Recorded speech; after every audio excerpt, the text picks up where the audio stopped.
Everyone, RAC field teach में आपका स्वागत है। आज का हमारा विषय है आउटडोर यूनिट को ओपन करके उसके कनेक्शन कैसे करें।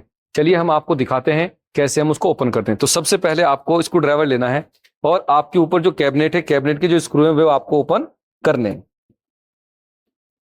अभी यहां से हमने ओपन कर दिया है।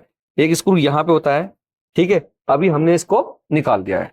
जैसे हमने निकाला है उसके बाद हमें देखना है, यहाँ पे आपके पास एक कैपेसिटर है, एक आउटडोर के जो फैन मोटर है उसका है और एक आपका कंप्रेसर का है। तो दोनों अभी लगे हुए हैं, उसके साथ साथ हमें इसको निकालना होगा। तो सबसे पहले हम यहाँ से कैबिनेट को निकाल देंगे और इसका स्क्रू यहाँ से हट जाएगा। ये यहाँ पे हमने ओपन कर दिया है। अब ओपन करने के बाद सबसे पहले हमने यहाँ पे देखना है कि यहाँ पर इसको भी लगा हुआ है, तो यहाँ पे एक स्क्रू होता है, उस स्क्रू को हम खोल देंगे। तो हमने स्क्रू को खोल दिया है और स्क्रू जो है वो आपको ध्यान रखना है कि आप उसको एक ऐसी जगह रखें जहां पे सारे स्क्रू इकट्ठे हो जाए। स्क्रू हमने निकाल दिया है। उसके बाद अब हमने इसको निकालना है। निकालने के बाद यहाँ पर आपकी वायर लगी होगी, तो यहाँ पर जब आप वायर निकालोगे तो पहली वायर, दूसरी वायर और ये सारी वायर आपने ओपन करनी होगी।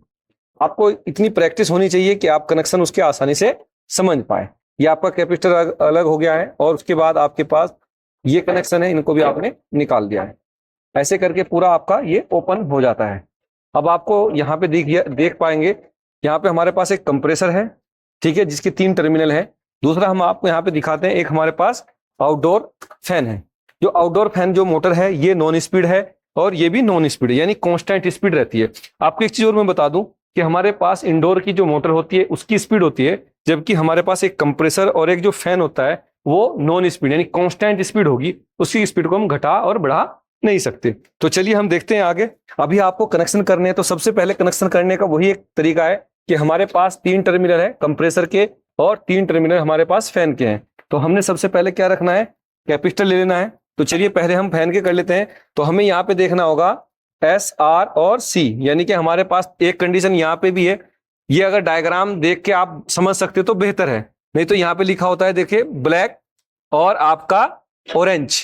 ब्लैक और ऑरेंज जो है वो आपका लगा हुआ है और यहाँ पे ऑरेंज के साथ एक और है ब्लू।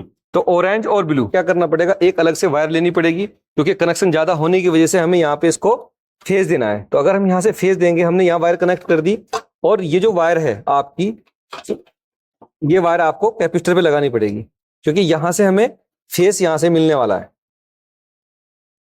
लेकिन फिर कैसे मिलेगा भाई यहां से?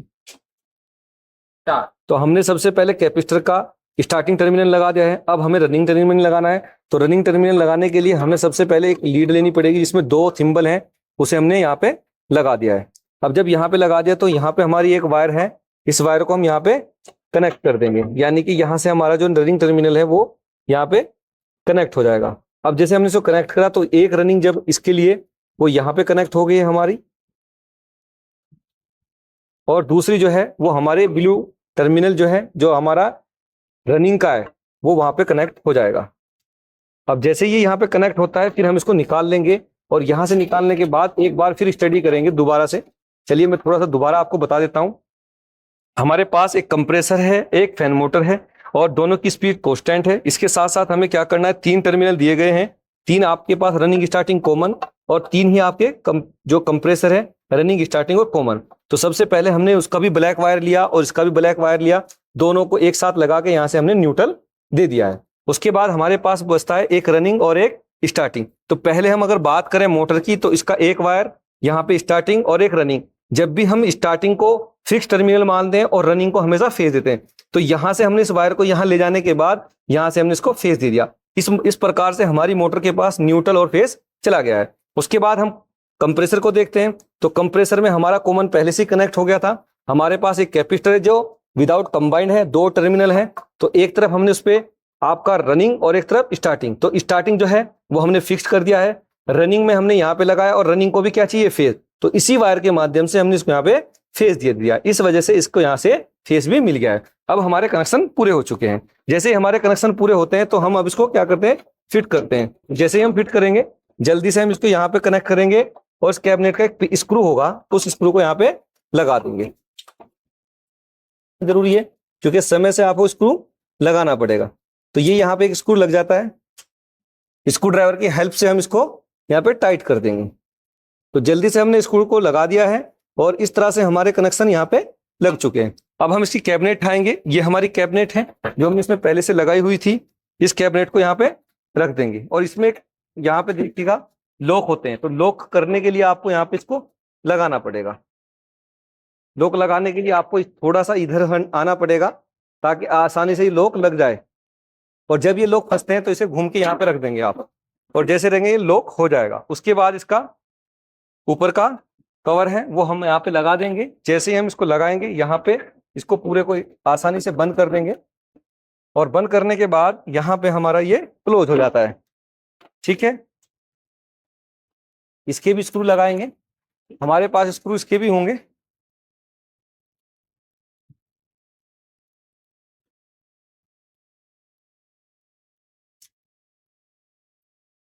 हमने यहाँ पे स्क्रू लगा दिए हैं। आपको ध्यान देना है इसके स्क्रू सभी लगा लेने हैं, वरना क्या होगा कैबिनेट आपकी लूज रहेगी जिसकी वजह से ये आवाज करेगा। आवाज का मेन कारण भी यही रहता है। तो हमने सारे स्क्रू लगा दिए हैं, यहाँ पे यहाँ 4 के 4 स्क्रू लग गए हैं। अब हमें क्या करना है, सबसे पहले एक सप्लाई लेनी है। इस सप्लाई को देखना है, यहाँ पे 230 वोल्टेज सप्लाई आ रही है।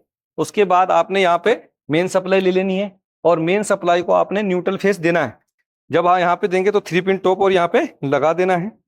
उसके बाद जब हम इसको लगाएंगे तो यहाँ पे आपको पता है अब एम्पीयर चेक करनी है, तो 200 एम्पीयर पे हम लाएंगे और किसी एक वायर में इसको कनेक्ट कर देंगे। जैसे ही हम इसको कनेक्ट करेंगे उसके बाद हम इसको ऑन कर देंगे। जैसे हम इसको ऑन करेंगे तो आपका ये चलना स्टार्ट। क्रैम मल्टीमीटर लगाएं, ये देखिए ऑन हो गया है। आप इधर फैन भी देख सकते हैं, आपका जो फैन है वो रन करना स्टार्ट कर दिया है और आपको ठंडी ठंडी हवा भी अभी लग रही होगी क्योंकि मौसम जो है वो ठंडा है और एम्पीयर दिखा रहा है 3.3। और साथ साथ आप देखिए यहाँ पे सक्शन और डिस्चार्ज वाल्व, तो यहाँ से देखिए ये छोड़ने का काम कर रहा है और यहाँ से खींचने का काम कर रहा है। और यहाँ तो ये हमें वॉल ओपन रखनी है जब तक इसमें गैस नहीं डालते। इसकी खास एक सबसे बड़ी खास बात क्या है मैं आपको बता देता हूँ कि अगर हम कंप्रेसर चला रहे हैं और वॉल हमने बंद की हुई है तो हमारा कंप्रेसर क्या हो जाएगा, हीटअप होने की वजह से खराब हो जाएगा। हमें दोनों वाल्व ओपन करने के बाद ही इसको रन करना है। साथ साथ एक चीज का और ध्यान रखना है कि जब हम इसको चेक करेंगे तो यहाँ पे लीकेज ना रहे। ठीक है, और यहाँ से एक चीज का और ध्यान रखना है, हमेशा जो भी किसी भी स्प्लिट एसी में जो मोटा पाइप होगा वो सक्शन पाइप कहलाएगा और पतला पाइप डिस्चार्ज। यानी कि कह सकते हैं कि क्वार्टर का और 5/8 का। अगर पाइप की बात करें जो 5/8 मोटा है पाइप तो वो क्या हुआ, सक्शन पाइप, और जो पतला वाला पाइप हुआ वो डिस्चार्ज। यानी 2 ही पाइप लगते हैं, एक सक्शन एक डिस्चार्ज।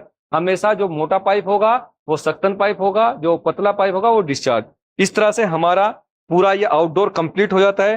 तो अगर इसमें किसी को कुछ और पूछना है या किसी को लगता है कि मुझे इसके फॉल्ट फाइंडिंग में कहीं प्रॉब्लम है तो वो अपना मैसेज छोड़ के हमसे पूछ सकता है। आज के लिए इतना ही है, तो थैंक यू सो मच, फिर मिलते हैं नेक्स्ट टॉपिक पे।